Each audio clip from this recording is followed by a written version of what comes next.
Guys, good evening and welcome back to my channel Atasi makeover. আজকে অনেক মাস পর একটা ভিডিও আপলোড করছি, তোমরা সবাই দেখো। নাইকা থেকে একটা জিনিস আমি পারচেস করেছি, একটা না তিনটে জিনিস, সেটাই তোমাদের সাথে শেয়ার করব। ওদের প্যাকেজিংটা সত্যি খুব সুন্দর হয়। চলো তোমাদের সাথে সেটা শেয়ার করি। দেখো কি সুন্দরভাবে প্যাকেজিংটা করেছে, যাতে কোনো কিছু ড্যামেজ না হয়।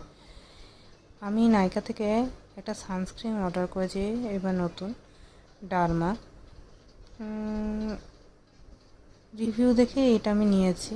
লোটাসের ডিটেন ফেস স্ক্রাবার নিয়েছি, আর এটা পন্ডসের ময়শ্চারাইজার নিয়েছি। এই পন্ডসের ময়শ্চারাইজারটা খুবই ভালো। যদি তুমি কম বাজেটের মধ্যে একটা ভালো ময়শ্চারাইজার গরমকালের জন্য চাও, তাহলে এই ময়শ্চারাইজারটা অবশ্যই নিও। এই তিনটে প্রোডাক্টই নাইকা থেকে কিনেছি। Thank you Nykaa.